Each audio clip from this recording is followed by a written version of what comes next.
Hello and welcome to the Casual Cinecast, powered by Cinelinx. My name is Chris, and with me as always is Mike. How are you doing today, good sir? Mike, that's a name I haven't heard in a very long time. Just kidding. I'm doing well. I'm ready to talk about Star Wars. How are you? I'm doing well. I like that. I appreciate your being on theme. No problem. All right, Justin is also with us, and I hope you have something that's on theme, Justin. Otherwise, I'm going to be very upset. Well, of course I know him. He's me. I'm Justin. Perfect. That's a bravo. Another bravo Obi-Wan quote. Yeah, kept the same character even. I know. Yeah. I don't know if that's the same scene, but it's pretty close. Same movie. Yeah. It is.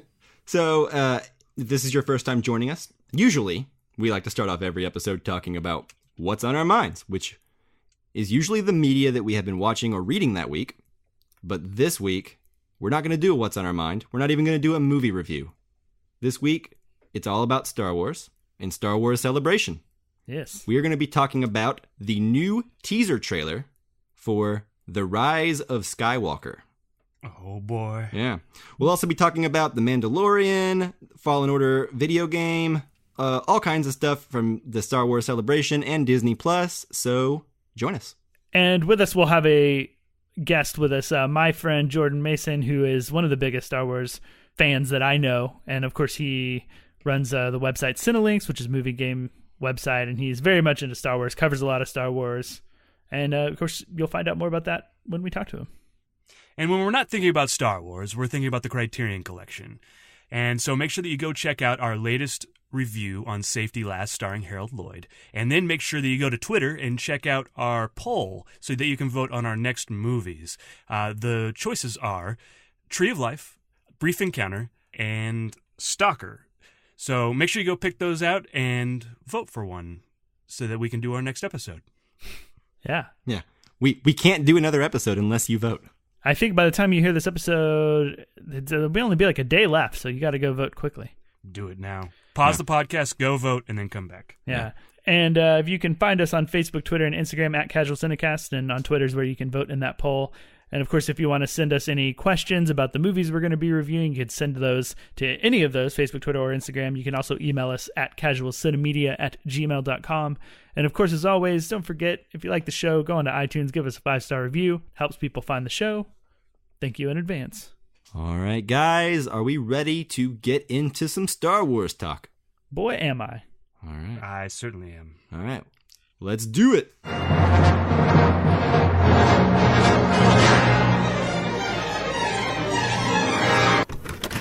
Here's some money. Go see a Star Wars.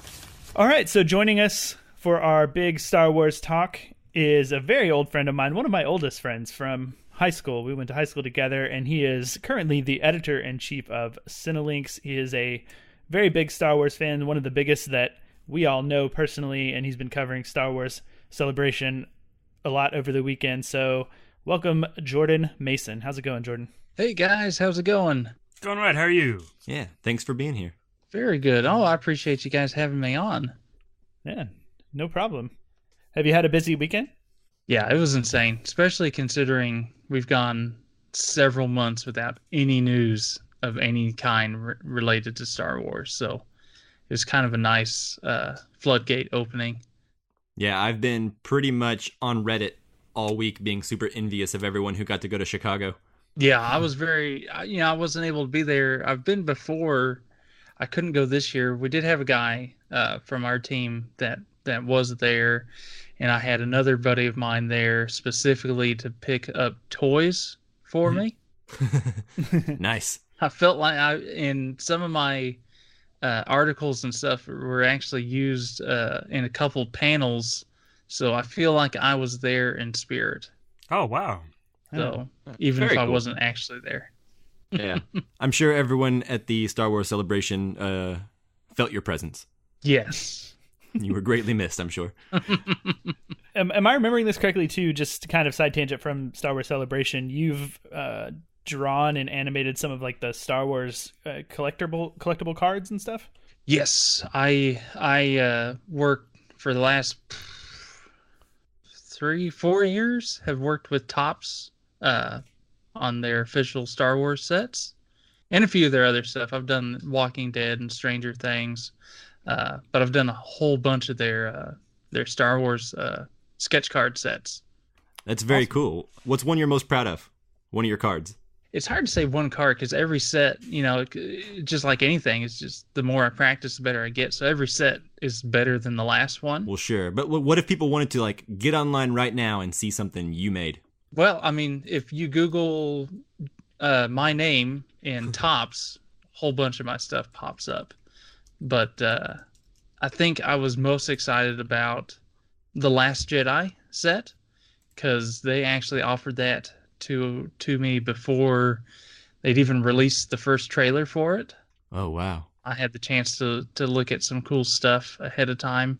Of course, I couldn't say anything, which, for a guy that runs an entertainment website, that was really hard. But yeah, I bet. But that was really neat. It was really neat to be part of some of that stuff.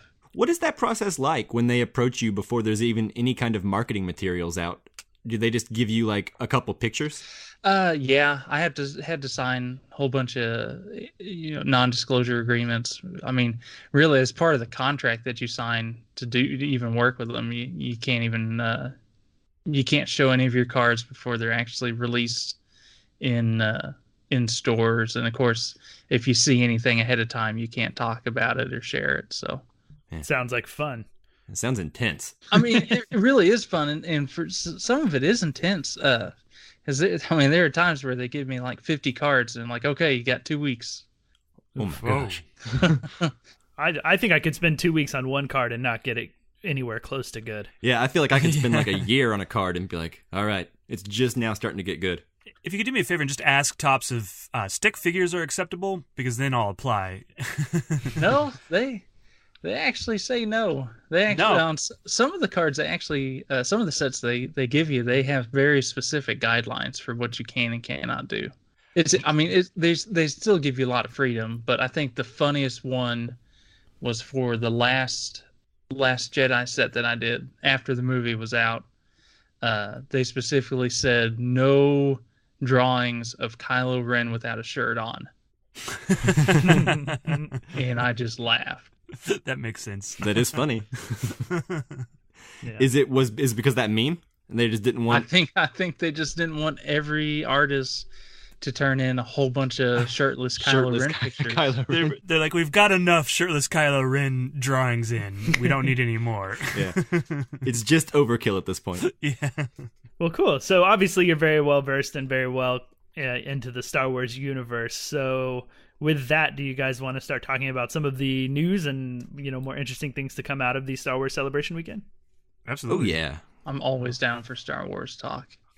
Us too. We never get to do it. We get to do it when like the movie comes out. So this is kind of a rare treat for us. I know. I've even reached out to Jordan on Twitter a couple times just trying to talk about Star Wars Resistance because no one else I know has seen it. That is a great show. It is. That's what I've been telling these guys. So much better than it should be. Right? Like it really doesn't seem like it should be that good, but I can't stop watching it. Yeah, it's very bingeable, and it gets going like on all cylinders way faster than I felt Rebels and Clone Wars did. Rebels is very much a slow burn story. Clone Wars, for time, they didn't even know what they were doing until about the third season. Mm-hmm. But once they did, it was great. Yeah, agreed. Resistance kind of hit the ground running and was really good pretty much throughout. I know. I can't wait for season 2. Okay, so one of the things that I wanted to talk about first on the panel, or excuse me, from Celebration, was The Mandalorian. Oh boy. Of course. Mm. Yeah. Have you guys, did you guys watch any of the panels or any of that bootleg footage that got released online? I didn't watch the panel, but I did see the bootleg videos, and it looked pretty amazing. Yeah, I mean, I watched the panel live. I was actually sitting down. It was fun because it was right before my daughter's nap time, the toddler. So she was sitting with me as I was watching it. And I like the panel. I like, Dave Filoni and Jon Favreau. They're cool guys, and it's really neat to sit there and listen to them talk Star Wars. I just wish they hadn't forgotten the actors were on stage because they were pretty much ignored the whole time. I liked the panel for what it was, but I think what a lot of us were wanting was something more concrete. I mean, we got the release date, the premiere date, a couple days ahead of time in November. But, what I was looking for was how many episodes are in this first season? Are you releasing it weekly? Are you, how long is each episode? The real technical details instead of just, a handful of pictures and vague hints of what's to come. I mean, it was cool, but it wasn't very informative. Was Werner Herzog on the panel? No. That would have been awesome. That would have been amazing. Nobody ignores Werner Herzog. Exactly.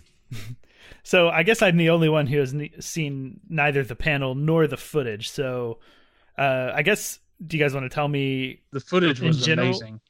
Yeah, tell me about it. And the concept for Mandalorian in general, because I don't really know other than I guess it has to do with Boba Fett. Well, no, it's not about Boba Fett. From what I understand, and possibly correct me if I'm wrong, if anyone knows different, but from what I understand is this is sort of a story that Jon Favreau has had in his mind for a long time, and it was inspired by Boba Fett, but then I think they decided to create an all-new character for the same story he had in mind and just call it the Mandalorian. And he has similar armor as Boba Fett, Mandalorian armor, but it's actually a completely new character. Yeah, that's pretty much what he was saying on the panel. And I mean, he has been a fan for a while, and he'd mentioned having this story and even having a handful of the scripts written before he got the green light to even do it. So, yeah, I think at some point probably Boba Fett was the main character. Then they realized that he's not all that cool. Right. Yeah. And but yeah, I mean, the Clone Wars introduced a bunch of Mandalorian history and lore on top of the books and stuff like that. And he was part of that in the Clone Wars. He was one of the voices of a main Mandalorian character, so he knows them pretty well. So it's kind of neat. Yeah, and then Dave Filoni, the guy who did Rebels and the Clone Wars cartoons, this is his first step into live action directing as well. Yeah, he directed either one or two of the episodes. I don't think they ever specifically said. Yeah. But to answer your question, Justin, about what it's about, is it's basically Lone Wolf and Cub, or Shogun Assassin.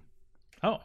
I don't think it's his son. I think, from what I understand, is he finds a baby and needs to keep it safe and decides not to follow through on what he was supposed to do or something, and goes rogue. And I will say none of that was revealed on the panel. Right, that was all just information from a while back, like the basic synopsis. Yeah, the panel didn't reveal a whole lot, just that Pedro Pascal is the Mandalorian. Takes place 5 years after Return of the Jedi. Yeah, I thought it was 3, so that was actually new information for me. Well, he had said 3 at one point in an interview, but I guess that makes changed. sense why I thought that then. Yeah, I mean, he'd said it back before they started filming, long before they started filming, so it probably has changed as they were filming. But yeah, Mandalorian shows up looking for work as a bounty hunter. Carl Weathers plays this bounty hunter guild master who's in charge of dishing out all the bounties, and that's pretty much all they laid out at the panel, is that he meets up with the head of the bounty hunter guild and gets sent on a mission by Werner Herzog's character, which I don't think we ever got a name for him. He was in the footage that leaked out, but I don't think we ever got a name. No, I don't think so either, but he was very Werner Herzog-y. Yeah. Which is what you want. It was crazy watching that footage. I don't know that there would be anything in my life that would prepare me for seeing that man say Star Wars related words. He says at one point, he says something about a parsec, and he says the word Beskar, which is from the books. And it's there's nothing that could have prepared me to hear that man say parsec. Right. Yeah, exactly. I keep thinking of his documentaries and his voice being so soothing in those, Right. Yes. It's weird. It's have you seen Jack Reacher? Yes. He was really good in that, I thought. He was. He's good in just about everything. Yeah. He was probably the best part of that. What do you guys think of this list of directors for The Mandalorian? I feel like it's a little odd. It Or is maybe a it's little odd. Maybe it's not odd. Maybe I don't know. Maybe I'm crazy, but we have Jon Favreau, of course, Dave Filoni doing live action directing, and then here's where it starts to get strange, right? We have Bryce Dallas Howard, who's I guess an director now. Taika Waititi, Yes. Deborah Chow, who directed Jessica Jones most famously, and then Rick Famuyiwa? What? I don't know how you say that last name, but he directed Dope. Yes. Oh, Yeah, yes. which I never saw Dope, but I always wanted to. I heard it was really good. Yeah, I haven't seen Dope either, but I hear it's really good. I enjoyed it. It is really good. Yeah, but that is an interesting... I think it's a great list. It's an interesting list, I think. I think it's a good list as well, but it's just... It seems to be all over the map, which is good. If somebody came to me and asked me, what directors would you choose to direct a Star Wars TV show? I would have been like, they're going to get the Game of Thrones guys or some of the Yeah. Breaking Bad guys. Yeah. Nope. It's a unique list for sure. But not bad. And part of me wonders if it's a trial list. Like, hey, maybe we can use these guys for other stuff later. I'm sure Bryce Dallas Howard, Ron Howard is a friend of Lucasfilm, so I'm sure that's an easy connection. Taika Waititi, Disney likes him right now because he is their cash cow and the internet loves him. He's very creative right now. These other two, though, they seem like just kind of workman directors, Yeah. Well, I mean, Jessica Jones' first season was really good and really strong. And I think that director has a lot that she can bring to it TV-wise. Yeah, I liked most of Jessica Jones season 1. I just feel like it was probably 2 episodes too long. I think all of the Marvel Netflix shows were 2 episodes too long. Yeah. Remind us again. I know this wasn't news from the thing, but what was the release date for Mandalorian? November 12th. 17th. Oh, Yeah, so the first episode is going to be launching with Disney Plus in November, and then after that it'll be weekly. But like Jordan said, we don't know how many episodes there are. I was imagining this to be like an 8-episode season. I don't know why. You're imagining pretty correctly. I've heard 8. Yeah. I know other people that have heard 8. Initially, it was 10, but they trimmed some stuff and decided 8 was better. This is just what I'd heard. Well, that's good. I'd heard that a while back. I don't know. I mean, lots of things change, but I'd heard that a while back. And I haven't heard anything that would change that. As far as I know, it's 8 episodes. Yeah, that sounds right. I mean, it seems like if they're going to be doing a lot of these like live action TV shows, I don't think they're going to want to be doing like 13-episode seasons, No, and they're not going to do it with the big name actors that they have for some of them either. Right. Yeah, you have Pedro Pascal coming in for this one. I mean, you have a Jeremy Renner Marvel series coming soon. Yeah, he's not going to stick around for 15-episode seasons. Nor Right. is Tom Hiddleston for his Loki show. That one is weird to me. Like Loki going through time, like back in time. I mean, if there's any character can do it. There's a description of the Loki show? I don't know if there's an official description. I'm sure there is, but basically, from what I understand, is there's going to be a live action Loki show where he like travels through time and gets into hijinks like Loki does, Doctor causes Who? mischief. Well, more like Quantum Leap than Doctor Who, from what I've heard. Like, can't affect big changes like Doctor Who can, but can do little stuff and wreak havoc. Mischief, if you will. Mischief. That's the word I was trying to come up with earlier, but I couldn't. I used the word hijinks, I think, because I couldn't. Yeah. Mischief. That's what he does. And so, other than Disney Plus, is this going to be on like cable TV or something? Mandalorian? It's only Disney Plus. Weird. They want their $7 a month. I mean, maybe an eventual Blu-ray release or something like Sure. that, but Yeah, I'm sure there'll be that. But yeah, you ain't going to see it anywhere else. Just like Star Trek Discovery. I have a question. Maybe you know the answer to this, Jordan. Are they going to play Star Wars Resistance Season 2 on Disney Plus, or will that stick with actual televised airings? Stuff like that, as far as I know, is going to stick to Disney XD and stay on regular TV. They'll have back seasons on there for people to watch, almost like Netflix does for other Okay. shows. But That makes sense. But they'll still air. I mean, Disney wants it on their main channel. Let me ask you Makes guys sense. something. Is there any of us that are not sold on Disney Plus? Like, is there... Because I'm immediately going to get it. I'll be signed up November 12th. Is there any of us that have any hesitation? Oh, no. I'm such a big Star Wars fan. At this point, they have me. Yeah. Yeah, I will pay for it at least for the duration of me watching The Mandalorian. I'm not sure what other Disney stuff they'll have on there. Well, it's only $70 if you buy the whole year up front. So I'm probably gonna just get the first year no matter what. Yeah, it's like $5 a month if you do the full year. Yeah. And if somehow they let me down, in that year and make me not want to return, I won't. But if they keep putting out quality Star Wars content, and unless everything they put out sucks, and I have no faith in them to get better, I'm probably in it for at least 2 years of subscribing, just to see what they give me. On top of the exclusive stuff, the big thing is they were saying, I posted about this online, how launch day will have, just 18 different Pixar movies, almost all the Marvel movies, almost all the Star Wars movies, the ones that aren't currently on contract with Netflix, their Disney Vault, all their signature collection cartoons, all their current Disney movies. All the Simpsons. Yep. It's got Simpsons, 30 seasons of The Simpsons, 100 of their Disney Channel original movies, the DCOMs. Ooh. And this is all day one. This is what you get when you subscribe and turn it on November 12th. And that's a lot of opening content. So, I mean, even for getting the exclusive stuff, I mean, that's pretty awesome. Yeah, especially for someone with 4 kids like yourself. All the old Disney movies is perfect. Oh, man. We watched a lot of Disney. Yeah. In the house. Yeah, it seems perfect for parents. Yeah, that's the excuse I'm going to use. Right, for parents. All right. Well, moving us back to Star Wars, does anybody have anything else on The Mandalorian, or can we move on to the next item? That's all I have for now, until they release a proper trailer. Yes. Yeah, I'm kind of avoiding, I haven't watched the footage. I'm just waiting for it to come out so I can kind of see it fresh for the first time. That's my plan. It looks cool.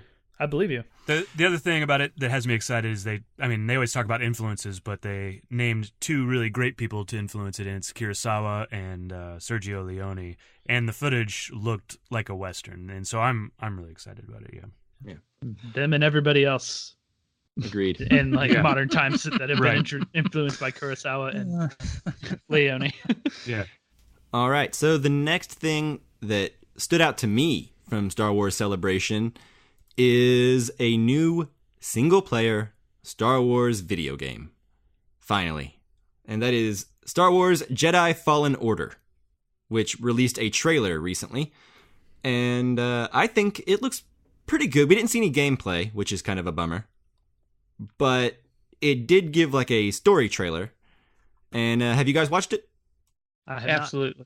I watched the panel live, and I have watched the trailer a few times since. Yeah? What do you think? I'm really excited, mostly because I love, on top of movies and stuff, I'm a big gamer, and I love games, and of course I love Star Wars games. I have, a big section of my collection here is dedicated to Star Wars video games, and it has been a long time since we had a single-player Star Wars game. I was about to say about that collection's looking pretty sad these days. Yeah, I mean, the last single-player story-driven game we had was The Force Unleashed 2, and that was in 2010.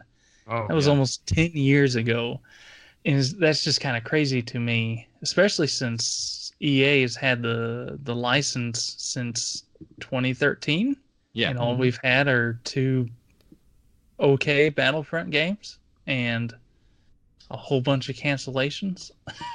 Yeah. So I'm really excited about this one. I'm mostly excited at the potential. I think it's got a lot of potential. Respawn is a really good development company, and I think this could be really great. I agree, and the fact that it's a canon story has me there right away. Right, Battlefront 2 gave us a single player canon story that I enjoyed, but it was very short. Oh yeah, I mean, and that's about the length of any, first-person shooter game campaign these days, but it's still very short. So this will be nice to have a full-fledged, drawn-out single-player story. Yeah, and the actor in it is Cameron Monaghan from Gotham, who plays the Joker in Gotham. Yes, which I'm not as excited about. Yeah, I've never watched that show because it looks terrible. But Well, the show looks terrible. I've heard decent things. I don't think he's a bad actor. I think he's been in other stuff that I thought was okay, and I don't think he's bad. I don't really care. I mean, I guess games have come a long way to where we can have actors in these specific roles and be a big deal, but I've never cared. I would have been just as fine, giving us a character creator so anybody could be the Jedi that they want to play as. do you think that they would do this so that they could possibly bring this actor into the Star Wars canon, like through other mediums? I mean, it's possible. Like, if it's a big hit, we'll put him on Disney Plus or something. I mean, there's always that chance. It takes place after Revenge of the Sith, and some of the characters, like the main villain, the Inquisitor, the second sister, she's already been in some of the comics. Yeah, I actually read a rumor that people thought that was Barriss from the Clone Wars. I've heard that rumor too. That would be cool. It would be cool. I don't know if it is. I wouldn't be surprised because they've already made the illusion that she used to be a Jedi before she was the second sister. So it would make sense. And I mean, everybody has wondered what happened to her. I think it would make the most sense. But She was one of the coolest parts of the later part of the Clone Wars, for sure. yeah, that always broke my heart, though. Just here, wild tangent. In one of the older books, before the Clone Wars was even around, one of my favorite prequel era books involved Barriss and her master, and they were awesome. And she was like the ultimate good guy, and I was always super excited to see her when she was in the movies. And then the Clone Wars came out, and I was like, all right, here, it's cool, she's here. And then they made her a bad guy. I was like, oh well. All right then. All right, so this game, I guess, is like a first-person shooter, as you guys have said. No, that's Battlefront's the first-person shooter. This is a third person. I misunderstood. This is an action game. Yeah. Like action melee. Yeah, and I think it's all lightsabers. I don't think you're supposed to get a gun. No, I think it's just lightsaber and force powers is what they said they're sticking to, which is awesome.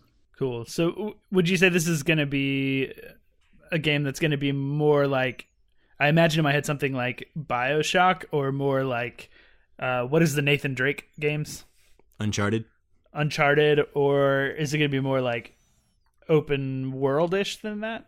I don't know. They didn't. It was a good panel, a good reveal, but they didn't give a whole lot of the details on stuff like that. But I mean, I don't think it'll be. I think it'll be more like Uncharted than it will be open world. I don't think they're going to do any open world. It'll be on rails. Yeah, it'll have some elements of exploration, but not full freedom of an open world, I imagine. Yeah. I figure we would know, I think, if it was an open world. It seems like something they would announce to get people excited about it, right? Probably. Yeah, they actually just recently canceled an open world Star Wars game. So, well, there you go. Probably answers that question. yeah. That's all I have for Celebration. Does anybody have anything else they want to talk about from Celebration?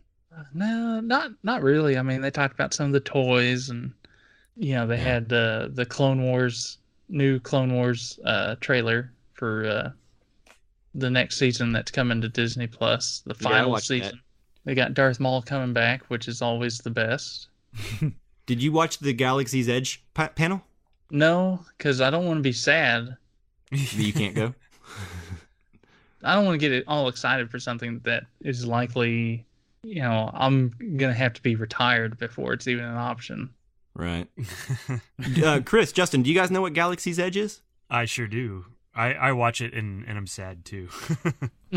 I believe I know what it is, but in case anybody listening doesn't. No, you should tell us what you think you know what it is, and then we'll tell you if you're right.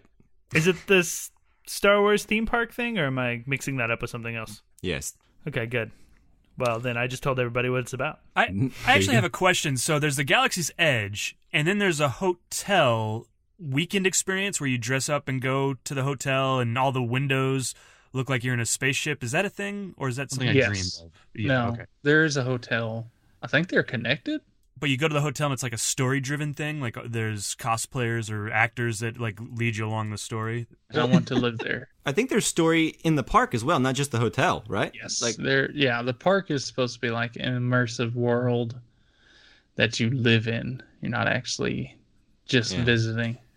Yeah, they even have like blue milk and all the food is themed and stuff like that. Which also strikes me as incredibly expensive and very crowded. Yeah, I wouldn't go for like the first 6 months. Yeah, I can't imagine it's going to be like fun just on like a pure like crowdedness perspective. Maybe episode 9 and Mandalorian will all suck, and then it'll be real empty when it opens, and we can all go. You shut your mouth and not be. Yeah, I would rather them not suck and then have it be busy because I don't necessarily care about theme parks that much. Yeah, I'm not hoping, but that might be a silver lining if they are bad. Yeah. Well, there you go. Such blasphemy. You might be underestimating Star Wars fans, too. That's probably true. I think every Star Wars fan has hated every Star Wars movie since 1999, but yet there are somehow still Star Wars fans. It's insane. Yeah. There are some fans that I don't think they like anything. Yeah. And I don't understand. Yeah. It's like I read once, you're not a real fan until you hate every Star Wars movie. Pretty much. Sounds about right.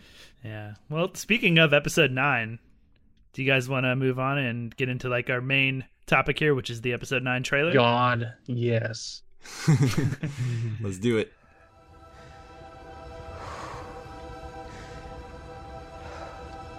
We've passed on all we know. 1,000 generations live in you now.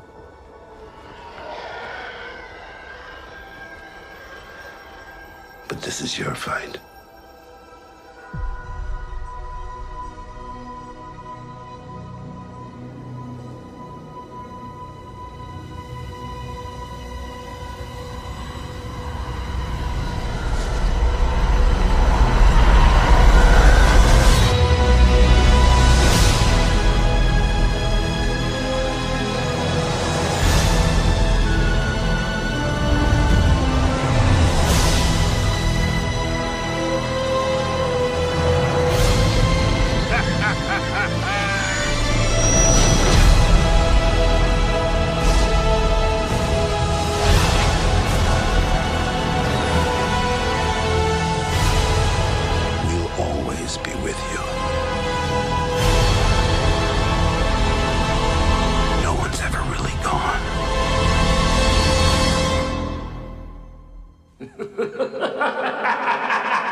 So before we begin, what did you guys think of the trailer? Justin, start us off.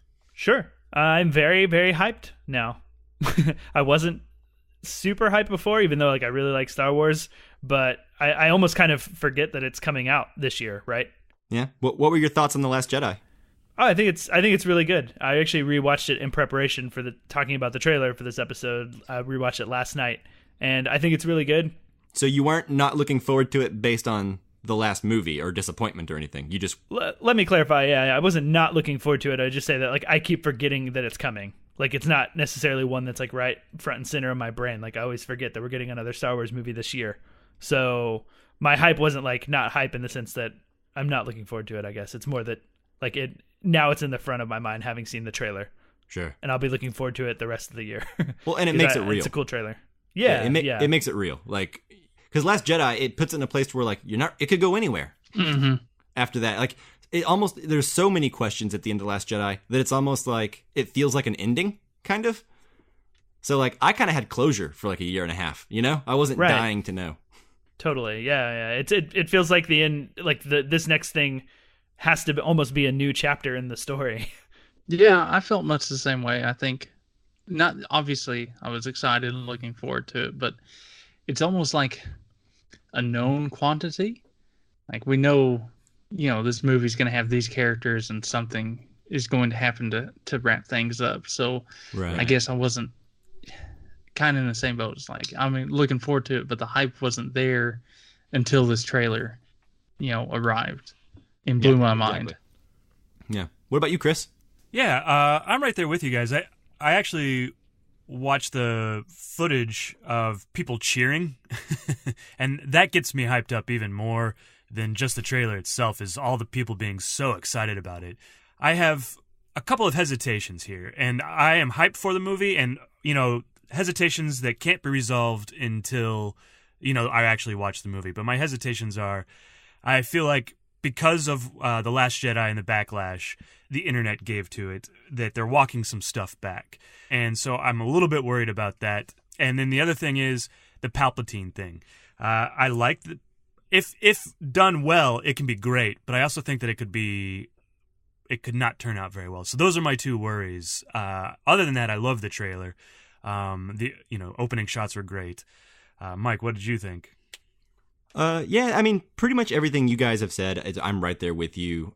I said earlier, I felt closure from The Last Jedi, so I wasn't dying for this movie. Like, it could have been another year and I would have been okay. But as soon as we knew the trailer was coming and we knew the title was coming, I started getting the itch, right? I started, right, trying to guess the title and like reading all the speculation and everything like that. So I'm very much in it now. And when the trailer came out, it sold me even more, right? Mm-hmm. I totally understand the worry about walking some things back. I don't think he's going to do that, though. I don't think JJ is going to walk back key elements of The Last Jedi. I mean, there are some things like we see Kylo has a helmet again. Yeah. But I think that could also be argued that that's character development as well. Mm-hmm. As far as the Palpatine thing goes, I'm sure we'll talk about it here in a minute when we start breaking everything down. But I feel like if done correctly, this will alleviate a lot of my problems with the sequel trilogy. And that is coming from someone who likes the sequel trilogy more than the prequels. Like, I think the original trilogy is best. I like the sequel trilogy. And I think the prequels, I don't like them. I like them for Star Wars movies, but they are bad movies and with bad acting and bad editing and everything, right? Whoa. I'm sorry. That said, I still like them. I'll agree with the story and the acting, but the editing... Yeah, even Natalie Portman is bad in Attack of the Clones. Yes, everybody was bad in Attack of the Clones. Yeah.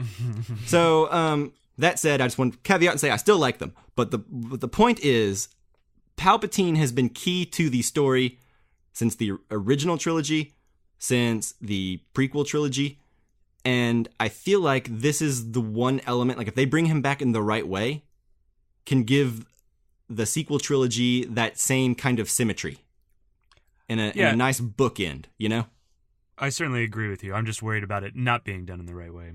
Yeah, totally. It's a big worry, but they seem so confident that I am too, I feel like they have to know that this is a really sensitive twist, right? They have to do it a right way, otherwise it's going to be really bad. Mm-hmm.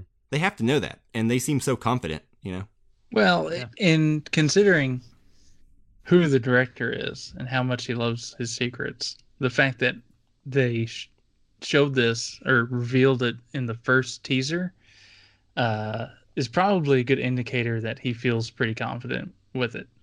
Yeah, and that there's also plenty of other things coming that he's not letting on towards, Yeah, exactly. That, it's one of those by letting us in on it early enough, shows that it's not supposed to be a big, reveal moment, but that it will play some integral part of the actual story.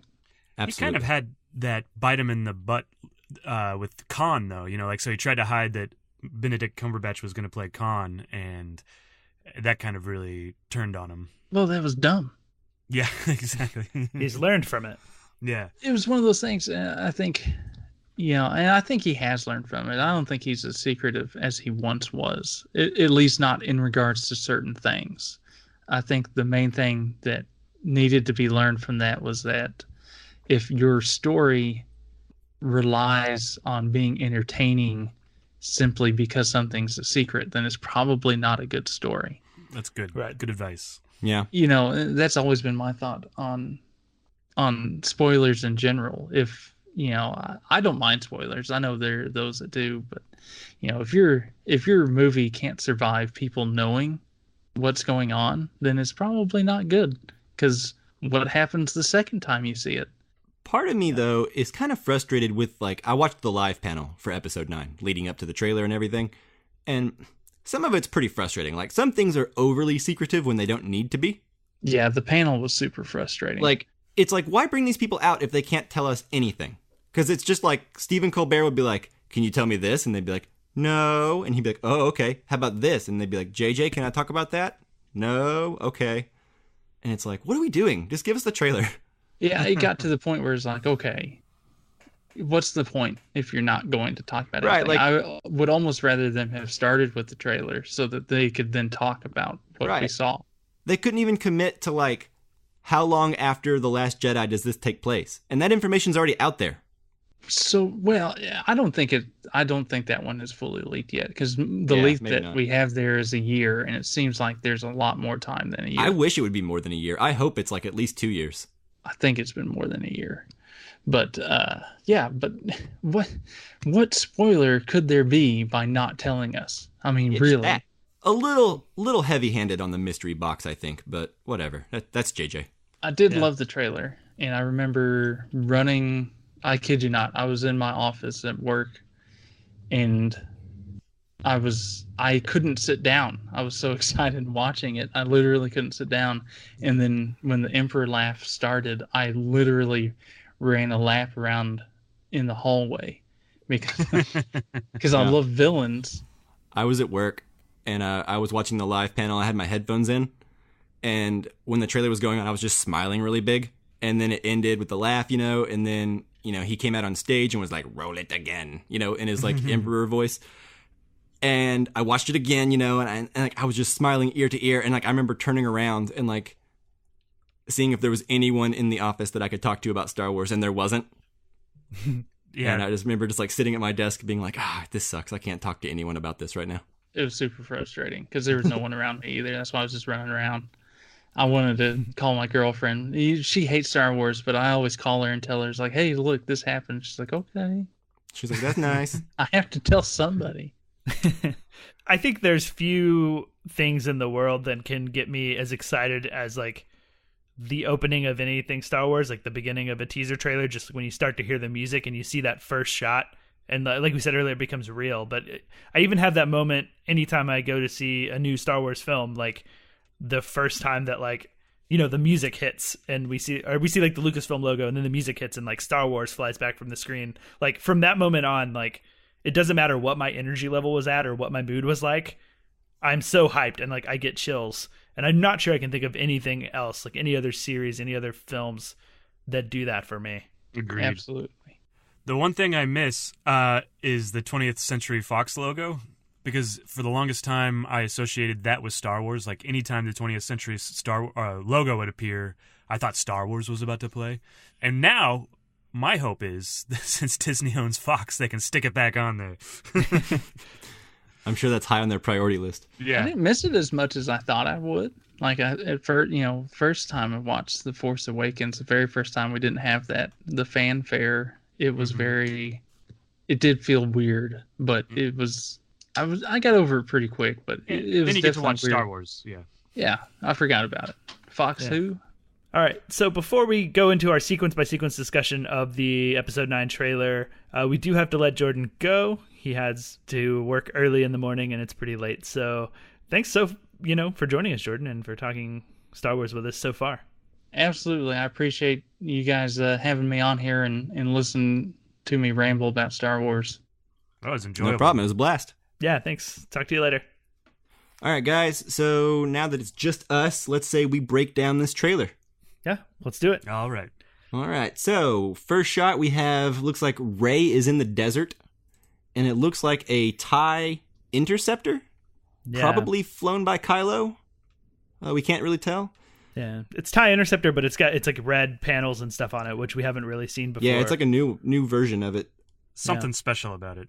So yeah, and this right here is the first time we get to see Rey, if I'm not mistaken, use force movements, right? Like, we haven't seen very many like high jumps or fast runs in the sequel trilogy. No, we have not. They've kind of, there haven't been too many Jedi Masters. One, really, in the whole sequel trilogy. So this is the first time we're seeing people like that. So it's very cool. I agree, because I've been kind of disappointed in the lack of force action in the sequel trilogy. Like, I love The Last Jedi, But I do want some action in my Star Wars from time to time. It feels good to have that. So it's always made sense to me because the prequels are like the height of the Jedi Order and the Jedi Masters and them and knowledge and all of that and training. And there's so many out there.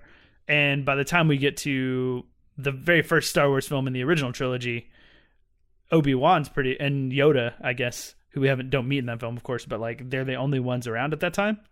And Darth Vader is not a Jedi Master, obviously, but basically it's like this died out old art form in a sense, or whatever. I don't know if I call it art form, religion. So it makes sense that like by the time we get to this one, it's even more dead and not a lot of people doing it. But I am excited to see it come back. In fact, there's just one doing it. And did you guys also realize that she is using her lessons taught by Luke? I did not. She's controlling her breathing at the very beginning. Reaching out and not with her hand, with her feelings. Well, I don't know if she's doing that, but probably. She looks like she's doing that. Yeah. It seems like she's thinking or something. But she's for sure controlling her breathing.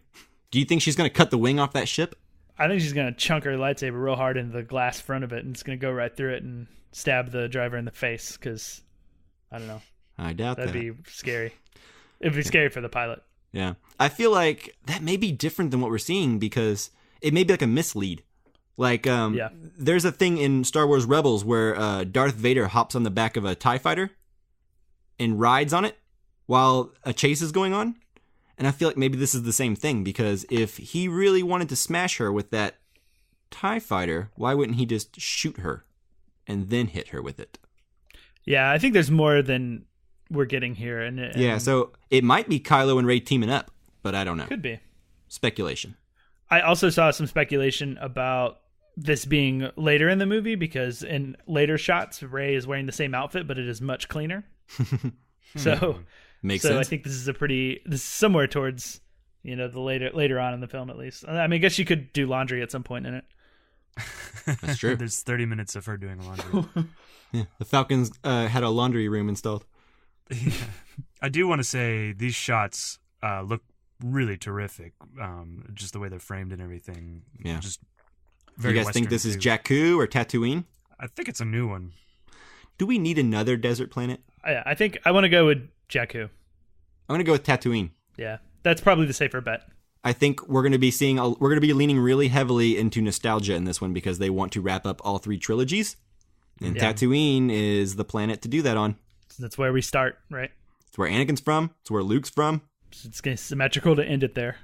The one shot that I want to call attention to in this that I think is really awesome is the one where the camera starts moving just across the desert. Mm-hmm. And it's like it starts moving and it's speeding up. And then like the TIE interceptor zips across frame. Oh, yeah. Pretty. I love that shot, because it's one thing that gives us a really awesome sense of the speed of the TIE fighter and how fast it's actually moving, because the camera's moving pretty fast. And I think like our cinematic knowledge, like our us being used to reading how cinema works, we expect like the TIE fighter to come in and the camera to like move along with the TIE fighter. And I just love that it's going fast. It's almost like this fake out, like it's going really fast. But like, no, that TIE fighter is moving way faster. Yeah. Like this camera can't follow it. So I just like how they give us a really good sense of like how fast the thing is moving. It reminds me of Mad Max, that shot. Fury Road. Yeah. In fact, there's a couple shots in this trailer that remind me of Fury Road.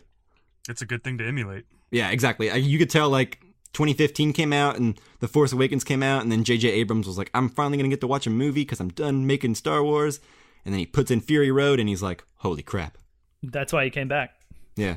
I got to do episode 9 now. Yeah. For a while, they were going to title this Star Wars Fury Road. Oh, that'd be rad. No, it wouldn't. Okay, so the next shot, we have a ship entering a foggy-looking planet.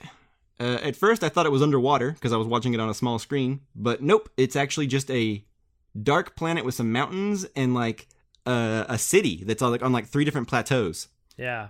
Yeah, and this ship that they're flying, it could be some random ship, but it also, people have pointed out that it looks a lot like the ship from the flashback scene in The Force Awakens that is like leaving Rey on that planet. Right, yeah. With like the double engines on the back. I don't know if it will be that. I doubt it, but people have speculated. And also, I think that's a new planet. Yeah. It's the new planet. It also has a desert on it. I'm going to stick with my theory. Yeah. The first time I watched it, the shot came by so fast that like I thought that it was just a cloud city. I thought it was the Gungans place, whatever that city's called. I forget. Oh, underwater? Yeah. Ugh. I hope not. I don't think it is. It's clearly not underwater. It was just blue. Yeah. Any thoughts on that ship? I don't think so. I mean, that's the one that I initially thought it was an A-wing. Yeah, That's what it looked like to me, but it looks like an A-wing. it makes more sense that it's something cooler. Okay. And then the next shot, we actually have Kylo slamming some guy down on the ground using like the handle of his lightsaber that like sticks out on the side, and he's not wearing a helmet, and like the background's really red. Yeah, like the throne room. Yeah, so this is Jedi. It looks like Starkiller Base kind of. Like it looks like the red hue in the sky.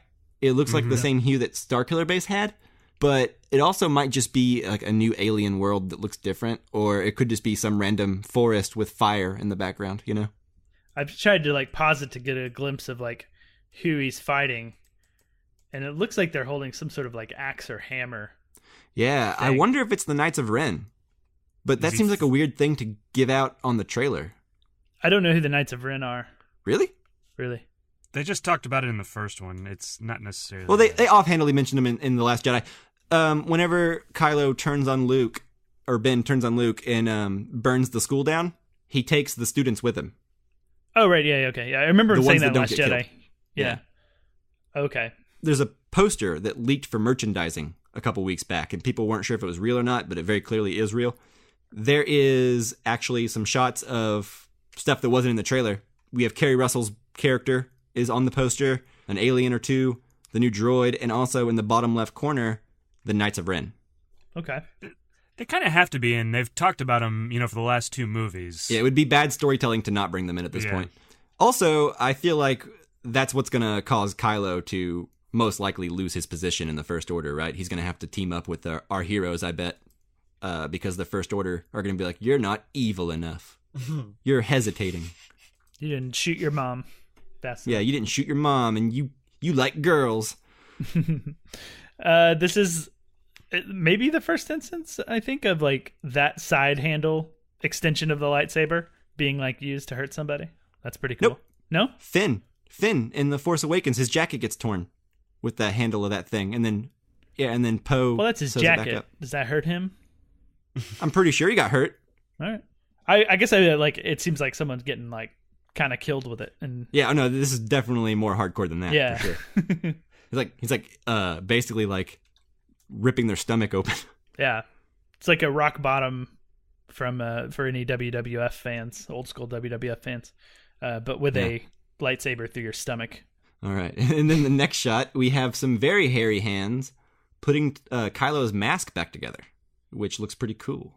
It does. Like, yeah, it's got that like red, I don't know, material going throughout the cracks that look really awesome. Yeah, that's one of the things that leads me to believe he's piloting that ship in the beginning, because the ship is also like black and red, kind of like this. Oh yeah, makes sense. Let me ask you guys this: do you think this is J.J. Abrams going back on what Ryan did with The Last Jedi, or do you think this is more like character regression after the events of the end of The Last Jedi?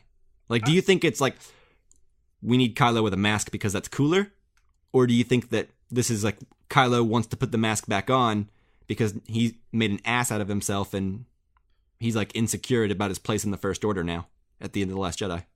I don't necessarily think the helmet is walking anything back. I definitely think that can be a character moment, to further develop the character. Like he almost went to the light in The Last Jedi and then decided against it, so now he's doubling down.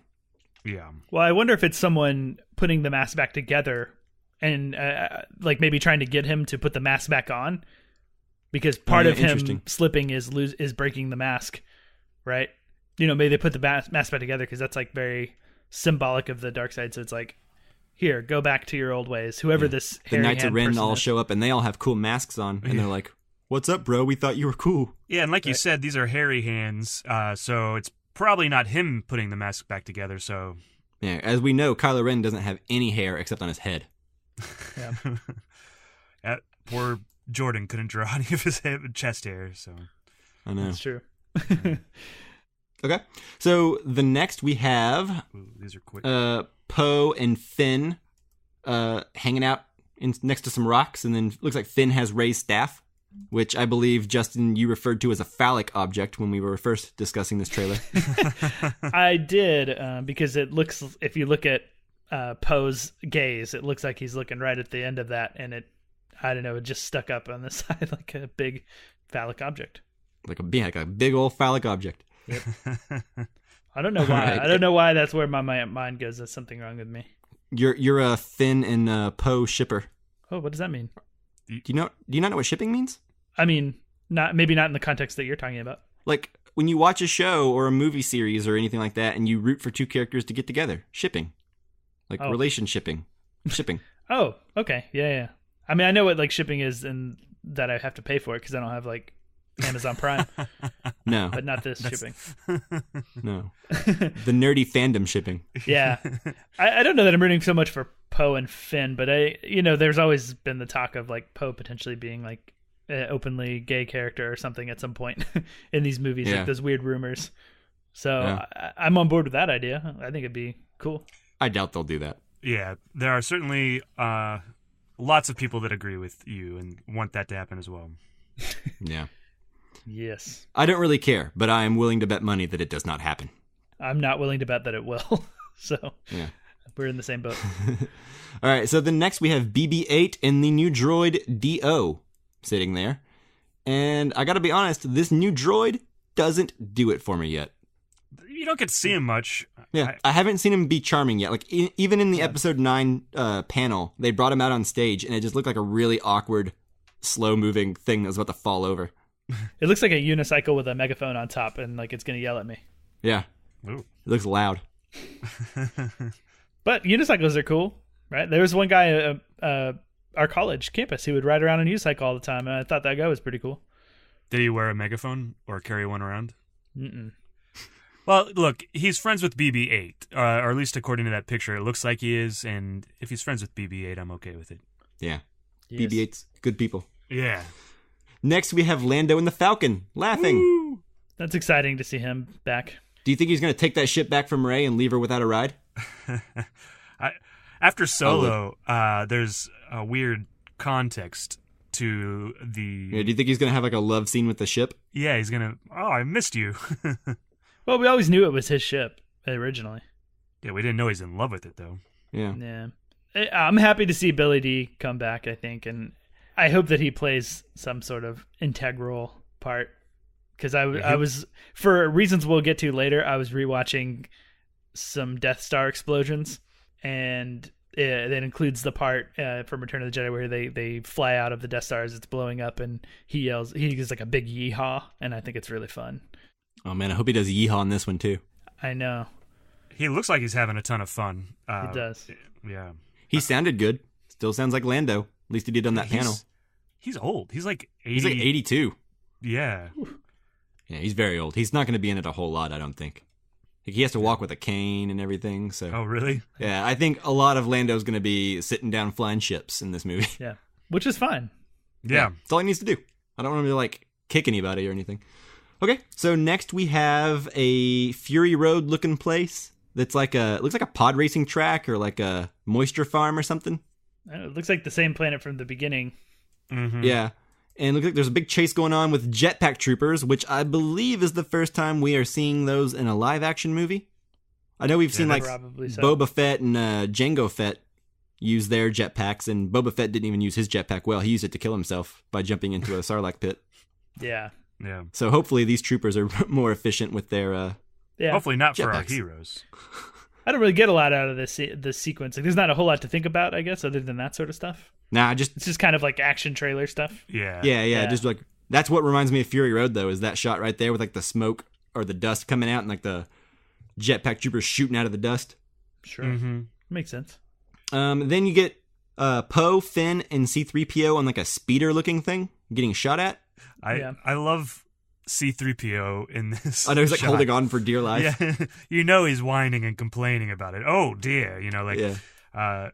Yeah. And Poe looks super cool on the front of that speeder thing.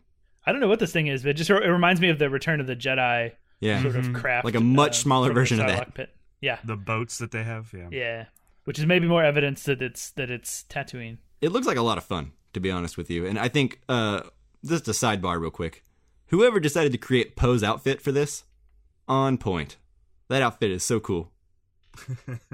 He's rocking a scarf. In the desert? He looks like, Indiana Jones meets like Nathan Drake. Meets Lawrence of Arabia. Ooh, yeah. Just a really cool outfit. Yeah. And also I like Finn's pants.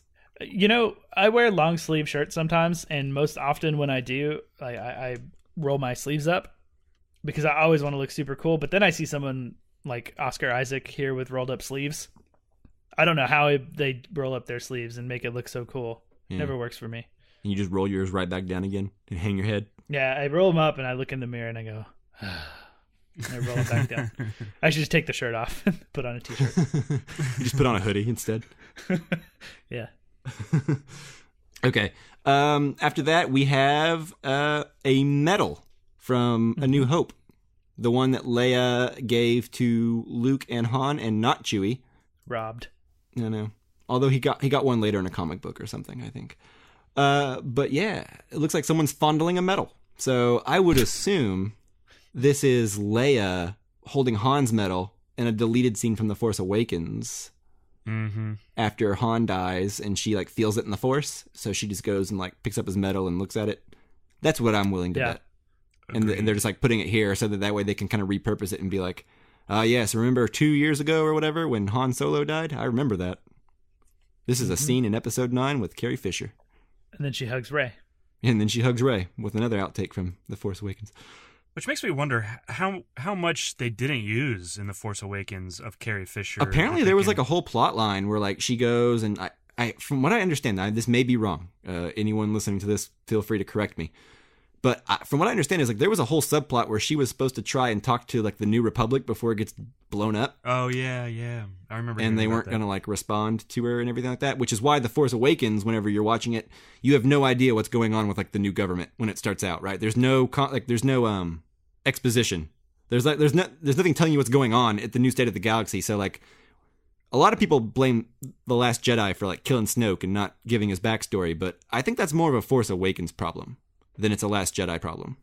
Mm-hmm. In The Force Awakens, they blew up that planet. I remember that was supposed to, and the planet was the political hub. And they spend all of like 90 seconds explaining that. Right, and I think in what you're talking about, they, explained it a lot more. So. Yeah.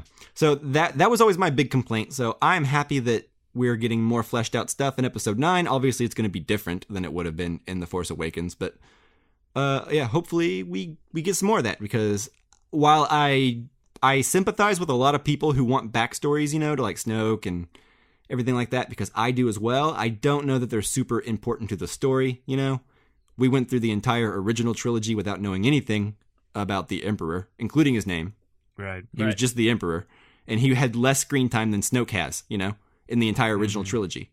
But then the prequels came out, and they gave him so much more, and now it feels like whenever you don't get that information in the movies, it kind of feels like the movies are like light on that kind of stuff, But I think it's just they never really were that big on him until the prequels, Right.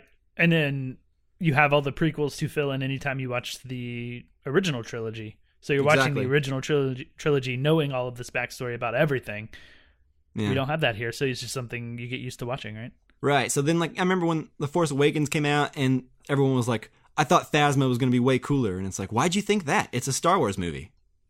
Yeah, she's basically the new Boba Fett. Yeah, like Boba Fett is... Bubba Fett, is that what you said? Bubba Fett? Is that what you called him? Boba Fett, his redneck cousin. Yeah, Boba Fett. Anyway, tangent. Anyway, over. Yeah, but yeah, so Rey and Leia are hugging each other, so... Yeah. I don't know what to read into that other than Leia's in this. Yeah. We changed her clothes and gave her some jewelry, so now it looks like a different scene. Mm-hmm. So then we have a big shot at the end with Rey, Chewie, C-3PO, BB-8, D-O, Finn, and Poe, which is like the big shot where they're all in the same scene, which is cool. Yeah. J.J. Abrams had said that they're all going to be together, too, for more of the movie as opposed to The Last Jedi, or even The Force Awakens. I don't remember them being together that much. Man, he's been selling that point like hard, actually. He's like, this is an adventure. The whole cast goes on together. Like, that's the selling point. Yeah, Poe's not in Force Awakens very much at all. Like, he's gone for a long time in that movie. Yeah, I agree. I mean, I didn't, I think The Last Jedi even really like drives the point home at the end of the movie whenever Poe walks up to Rey and is like, "Hi, my name's Poe." And like, if he hadn't said that, I might not to this day might not have realized they didn't know each other.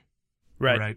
Like, what it does at the end of the movie when he introduces himself like that is literally like, oh man, this trilogy's almost over and these characters are just now meeting, Right. So I really like that. I think it's good instinct on JJ's part to like have them hang out together, because in A New Hope, Luke, Leia, and Han are together like the whole time, and then as a result, we can ride that friendship through the rest of the trilogy.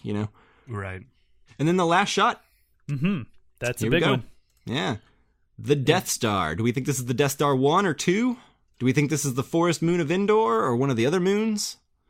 What do we think? Is this Yavin? Well, it could be the planet that the forest moon, like, orbits, right? That's Endor. Yeah. Endor is not the name of the moon. It's the forest moon of Endor. Endor is the gas giant planet. Okay, yeah.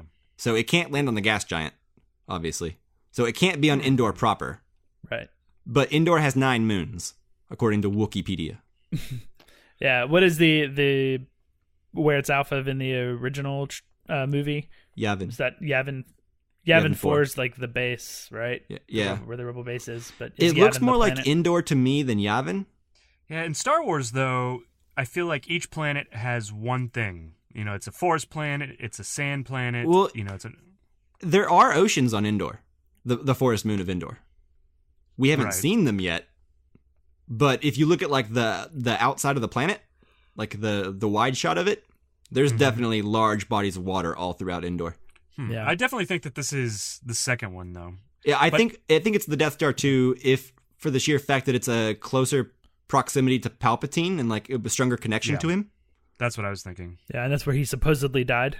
Yeah, it's where he died. Yeah. So it makes no sense for the first Death Star to be the one. So, do you think we get Ewoks in this movie? Yes. Oh, I thought you would say no. I think we will. I think we're going to get Porgs, we're going to get Ewoks, we're going to get that little new cute droid. They want to sell some toys. Yeah, I want to see a Porg Ewok army. Disney has not capitalized on the Ewoks yet, and that is merchandise waiting to happen. Sure. I used to have an Ewok as a kid. Yeah. Yeah.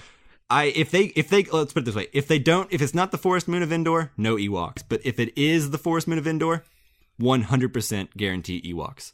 The one thing that confuses me about this shot is that the Death Stars explode pretty good and pretty big and spectacularly in my memory. And I even went back and watched the Death Star explosion scenes from New Hope and Return of the Jedi. It looks like it disintegrates. Yes, it looks like there is no remnants unless like things get hurtled off in the explosion faster than the eye can comprehend. So I'm a little confused based on those films how there would be wreckage, but I also don't mind if they just ignore that fact. Yeah, they couldn't make good explosions in the 80s. Also, and it looks like what we're seeing is part of the dish. Yes. Which I'm willing to believe could stay in one piece versus like the other parts of the Death Star crumbling at the walls and stuff. I feel like the dish is more likely to stay kind of like a piece. Mm-hmm. But yeah. I agree with you. I mean, there's clearly nothing left, but I'd also don't. Who cares? This is kind of like a very minor. Sure. Nitpick. I feel like if that's going to ruin the movie for you, and I'm not accusing you of that, Justin, but if that's what ruins the movie for you, there's probably a lot of other things that are higher up on that list. Yeah, I don't think that I'll have a problem with it if that's what it turns out to be, and I can't think of anything else that it would be. Right. Yeah. So let me ask you guys. So now that we're here, we get the Palpatine laugh. We get Luke saying, "No one's ever really gone. You have 1,000 generations living in you now," et cetera, et cetera. And the trailer very much points to Rey being like the hero because this is like every generation needs a legend, you know? Right. And Luke's voiceover being like, "No one's ever really gone. We're all with you," and all that. We've taught everything, but in it, you can also hear him talking to someone saying, "We've passed down all that we know." Yeah. And so I am fairly confident that we are going to get a Force Ghost party conference. You know what I mean? With all the Force Ghosts coming to make an appearance. We're going to get even Anakin. Qui-Gon. We're going to maybe Qui-Gon. Maybe Qui-Gon. He's the least important, but we're definitely getting Ewan as Obi-Wan. We're getting Hayden coming back as Anakin. Mm-hmm. We're getting Mark Hamill as Luke, obviously. Do you guys have any doubt in your minds? No, I Mark don't think Hamill so. for sure. I hadn't really thought about the other two, but it makes sense. There is a deleted scene from one of the original drafts of Return of the Jedi. And in the final showdown with the Emperor, the Force ghosts of Yoda and Obi-Wan Kenobi come back to help Luke in some form or fashion. I'm paraphrasing it, but that's the gist of the scene. It can be found online. Obviously, that idea was scrapped, but I think we're going to see a new version of that. Like, they may not help out and, like, affect the real world. You know how, like, Yoda made the lightning happen to the tree? I think it'll be, like, just giving a pep talk to Rey, or maybe even Ben Solo, if he has, like, a change of heart, you know? I feel like Anakin's Force Ghost could really drop some knowledge on that guy to stop the hero worship. Yeah. He'd be like, hey, by the way, you know how you, like, worship me for being Darth Vader? I'm not super proud of that at the end, you know? Right. But anyway, I feel like we're going to get those Force... If Palpatine's coming back, and the twist of the trailer, the hook of the trailer is no one's ever really gone Palpatine cackle. Yeah. Then we got to get something else, too, to drive the point home. And it's called The Rise of Skywalker. Yeah, why do we think it's called The Rise of Skywalker? Before we move on to that, I have one weird Force Ghost reunion theory. Okay. Palpatine's going to come back as a Force Ghost of whatever the Sith version of a Force Ghost is, and everyone else is a Force Ghost. Maybe those Force Ghosts can fight. Well, possibly, but as of now, dark side users cannot be Force Ghosts. That's why they want to live forever and cheat death. That's kind of a thing that was in Clone Wars, that they explained how the Force Ghosts work. Right, but the Sith can do something else. They can haunt certain places or certain objects. Like, they can't be a full-fledged Force Ghost, at least not yet in the canon. But it's totally conceivable that I see a couple of different options here. One, he could be haunting the Death Star in some way, like his presence could still be felt somehow.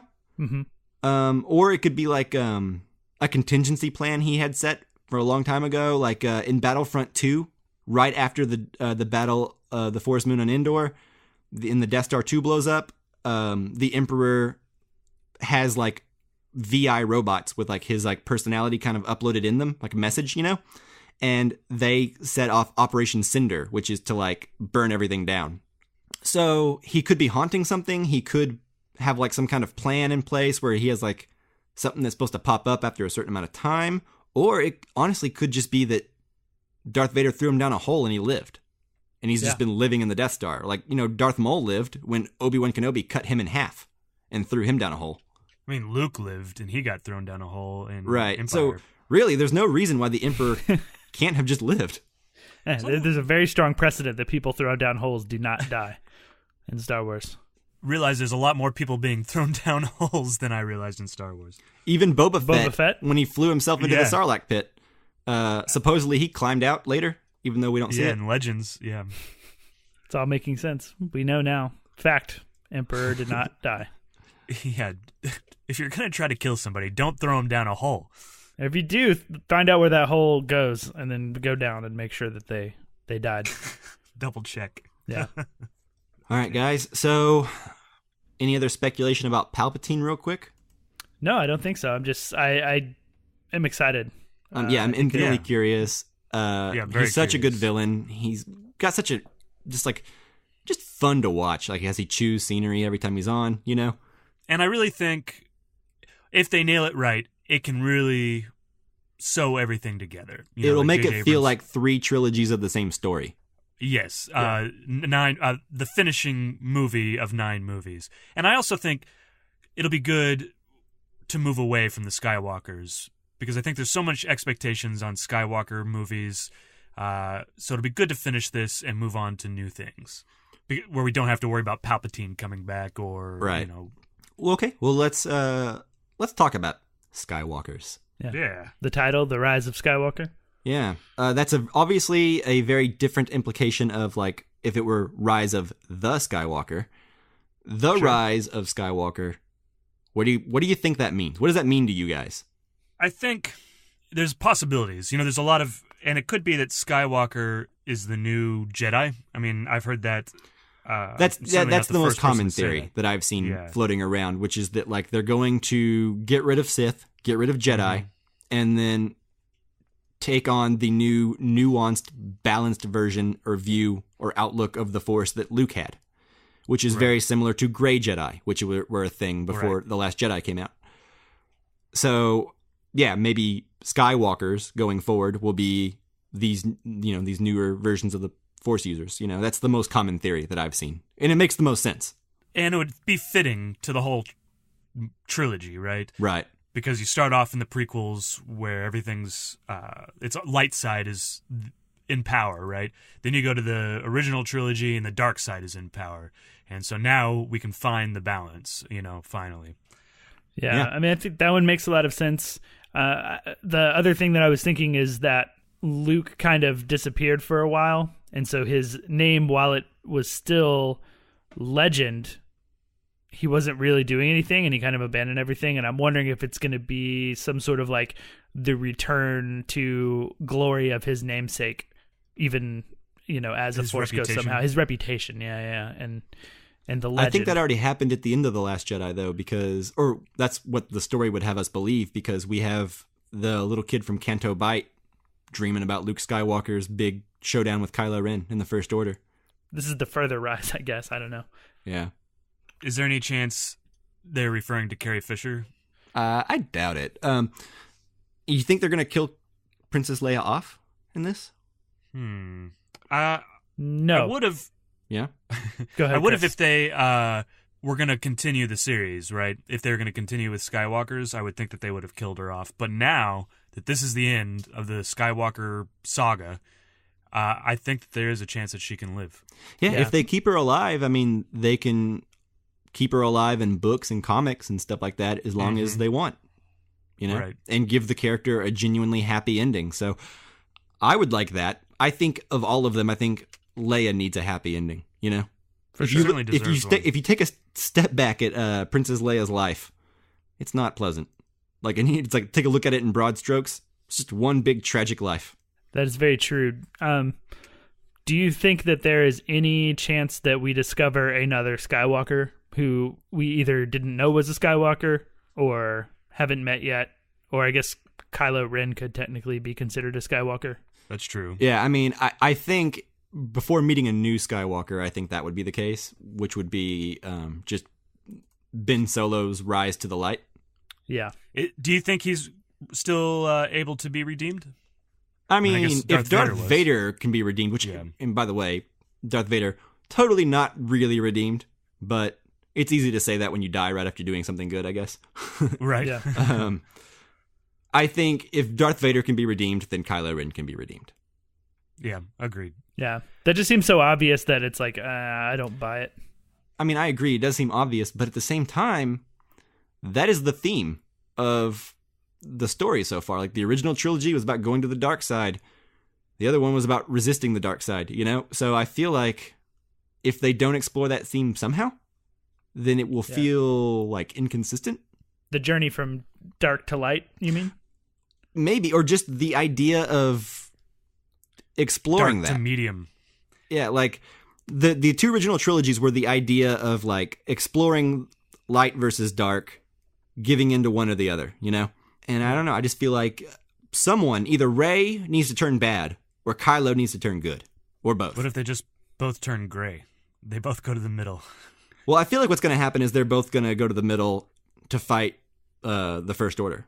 Okay. I feel like that's what's going to happen, is that the First Order is going to be like, you killed Snoke, we don't respect you, we don't like you.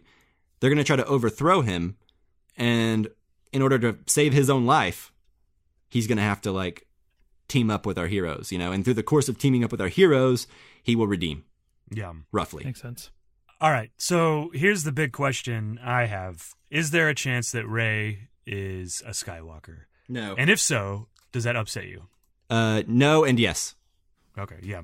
What about you, Justin? I don't think it'll happen, but if it does, it just depends on how they explain it away, whether or not it'll upset me, because I guess I don't have total reason to believe Kylo Ren when he tells her that her parents were nothing. Like, he could be trying to manipulate her.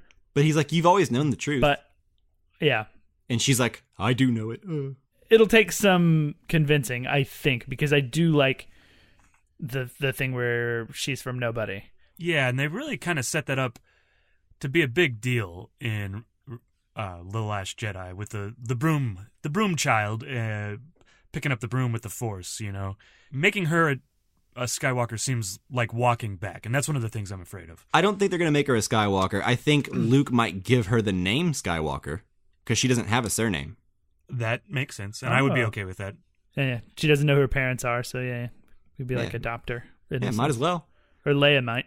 Force Ghost adoption. Yeah, I mean, I don't think that's going to be the case either. I think the other one that everyone's theory is more likely than that, which is that the Grey Jedi going forward will be called Skywalkers, and she'll be in charge of I kind of hope that's what it is. Training them. I like that idea. I like that idea best, but who knows? And that kind of fulfills the prophecy. That is, Anakin was supposed to bring. He was the chosen one, right, to bring balance to the Force, and through him, eventually, they do. Yeah, that would be the only thing that would make that make sense, because as it stands now, that prophecy makes no sense in Star Wars. The idea of balancing the Force is something that everyone always talks about in all these Star Wars podcasts I listen to, but everyone just has ideas of what it might mean because it's never actually seen in practice or defined of what balancing the Force would look like. Right.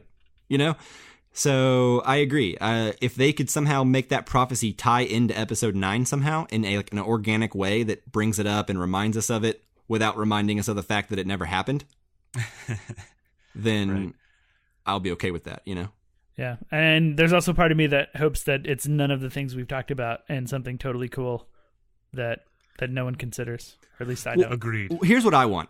To be honest, I'm not precious about Rey's parentage. Like I said, I wouldn't like it, and I won't, because it'll feel like walking back. I'm down for them to go any direction. They can bring anyone back to life. They can make Rey's parents anyone, as long as they do it in a way that feels right and good and doesn't feel like walking something back, then I'm okay with it. Yeah, so my initial reaction, I just want to, I was like, oh no, Rise of the Skywalker, they're going to walk all this stuff back. And I actually was a little disappointed in the title and even the Palpatine thing. But as I thought about it more and more, I became more okay with it. I'm tenuous about it or hesitant about it, but if they get it right, I'll be okay with it. It's not that big of a deal if it's organic. Yeah, I would rather them make this feel like one complete saga and walk a couple Last Jedi things back. Yeah. If they're minor, versus being well, there's no way we can make it feel like the ending to these two trilogies. Yeah. Because the fact that JJ has even said that, the fact that he's like, I want this to feel like the end of 3 trilogies with closure and everything. Before that, I wasn't even thinking about that. I wasn't even thinking about it in terms of it doesn't feel like part of the same story. But when he said that, all of a sudden I recontextualized the sequels to be like, these don't really feel like the same story as, the prequels and the original trilogy do. So if they can do something in this one to make it feel like the conclusion of those ideas, like a natural conclusion, then that'll be brilliant.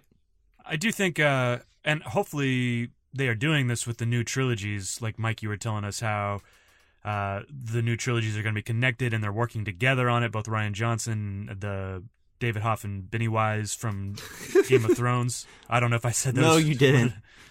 Pennywise? Benioff? Benioff and Wise. Benioff, I just combined them together. Anyways, but how they're working together, I think that's something that they never gave the appearance of with these 3 movies. You got J.J. Abrams with the first one, and then Rian Johnson kind of comes in and kind of does his own thing. And I was kind of hoping for a plan for all 3 of them. And it doesn't feel like they had a plan for all 3 of them. They can still pull it off, and it can still be good. But I was hoping for something more along the lines of what Marvel is doing, where it's all very connected and each director comes in and you have kind of like a showrunner that's doing all 3 of the movies. Anyways, that's kind of my feeling. And that's also part of the problem is everybody's like, well, what is he going to walk back that Rian Johnson did? I like Rian Johnson, so what is he going to walk back? And it's just all kind of wishy-washy and not good. And it almost feels like Rian Johnson and J.J. Abrams are pitted against each other, in a way. So I don't share that theory. I think there's some like overview of everything that was going to happen from the get-go. Me too. They have claimed that there has been no plan, and I believe that Rian Johnson was allowed to do whatever he wanted. But I do believe there are certain things that he had to do, and there are certain beats he had to meet, and things he had to leave open. Yeah. They won't talk about them because they want to give the impression that Lucasfilm is letting directors do whatever they want because they don't want to be regarded as Marvel, or at least they didn't at first, because Marvel had the thing of like, there's no vision, there's no voice, it's all the same, et cetera, et cetera.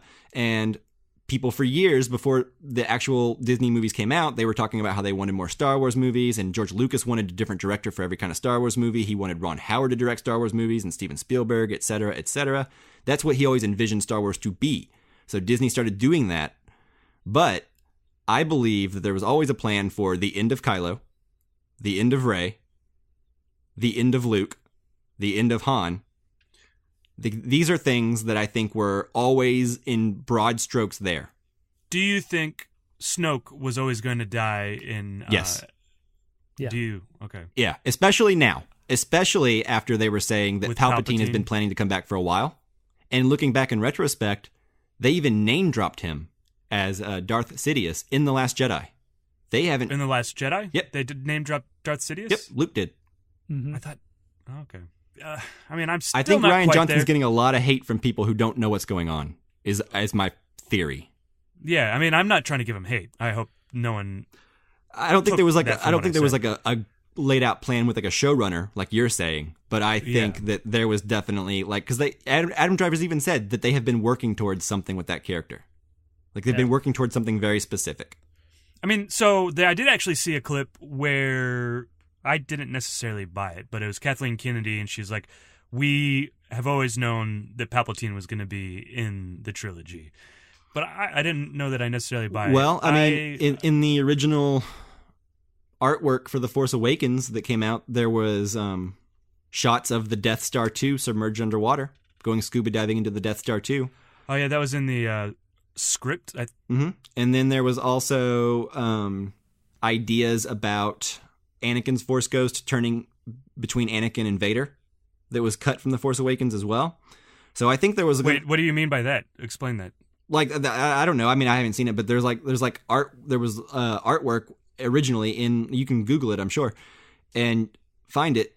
Originally, like in The Force Awakens, there was a whole bunch of like concept art of a Force Ghost of Anakin. I don't know how long into the process it got, but the point is, I think they've always been toying with the past of the original trilogy and the end of it. You know, they've had the artwork for the Death Star 2 underwater and Anakin's Force Ghost, and also, I mean, there have been rumors of Palpatine coming back on the internet for a while, but I think everyone just chalked him up to like wild speculation, you know? Yeah, Sure. So I don't know. You know, I guess I don't think we'll ever know like how much of a plan they had, but I think it's more of a plan than they have been letting on. And it may be also the reaction on the internet causes me to believe that there wasn't a plan. Well, it creates a narrative, right? Yeah. And I'm not necessarily listening to the negative Nancy's, for The Last Jedi, but it just, I don't know, maybe it's the way they reveal stuff. It doesn't feel like it to me. But anyways, that's not the point. I've enjoyed all the movies. Well, I felt that way until this last week, and they've been talking about it. So, like, even if they haven't been planning Palpatine coming back, it fits. It works. Like, it's one of those things that, like, when you hear it, you're like, yeah, dramatically that makes sense, Yeah, exactly. I feel that way, too. As long as they nail it. They got to nail it. If they haven't planned it, then it's just, like, a really lucky thing that they just decided to do. But it feels so right that I believe there had to have been some kind of plan. Yeah, I think it would be, no offense to anybody here, but like I think it would be relatively naive to think that Disney would let a property like Star Wars just go and not have a plan. Exactly. That's ultimately where I come down. So I've always felt that they have a plan, just because it doesn't make any sense to not have one. Right. Like I said, I think they were just trying to be the anti-Marvel at the beginning by telling everyone that the directors can literally do whatever they want. Yeah, and I mean, part of my feeling on there not being a plan is they brought directors on, like J.J. Abrams wasn't originally the director, it was Colin Trevorrow. He didn't work out, and the same thing with Solo, a Star Wars movie. It's felt like things are, I don't know, rough there. And I'm not I like Kathleen Kennedy. And I don't have any problems with that. It just has felt rough as opposed to smooth sailing. But well, you can look at all of that as signs that there is a plan because they're working with directors that aren't doing what they want, I guess, for whatever reason, and they're having to get other directors who will fall in line. It was possible that Colin Trevorrow was quoted about wanting to take Trevorrow. the actors, Trevorrow, to take the actors to space and film in actual space. So that might be part of it. That, and I just think that guy doesn't have any goodwill left. No, he's burned all his bridges. Cool. Well, yeah, I think that does it for me. Yeah, this has been an exhaustive Star Wars talk. Yeah, I did not expect it to be this much. Yeah, for sure. So we hope you guys enjoyed this in lieu of a Hellboy review. I enjoyed it more than I would have talking about Hellboy, I think. Yeah. Let us know if you like this sort of episode, if there's other things that we could do this sort of thing on, where we talk about some other franchise or whatever. And I just want to reiterate, I love Star Wars. So, I gave the prequels some hate, but I still watch them, And what I will say is I want episode 9. Here's what I want from episode 9. More than anything else, I want to watch it and then immediately want to go back and want to watch the other movies all over again. Yeah. I want it to make me want to watch the prequels and then the original trilogy and then the sequel trilogy all in a row, Sure. Mm-hmm. Yeah. I want it to recontextualize some stuff. Yeah. Yeah. Make the prequels better. Yeah. Yeah. Good luck. That'd be a miracle. Yeah. Yeah. Yeah. All right. So thank you guys so much for listening. Of course, thank you, Jordan, for coming on for a while. If you want to, thank you so much. Yeah, if you want to follow him, he's on Twitter at Jordan Maison, Maison. The link will be in the show notes, and also check out Cinelinx, which is his movie and game news website that he's editor-in-chief of. That's also, we post our episodes on there, and we are powered by Cinelinx.com. That's right. And then, of course, also thank you, Jake Wagner Russell, for doing our intro and outro music. If you want to hear more of his music, you can do so at soundcloud.com/bobscotch. All right, so stay tuned to this podcast channel. We recently put out a Casualty Criterion on Harold Lloyd's Safety Last. Next week, we will be reviewing Under the Silver Lake, except I won't be here.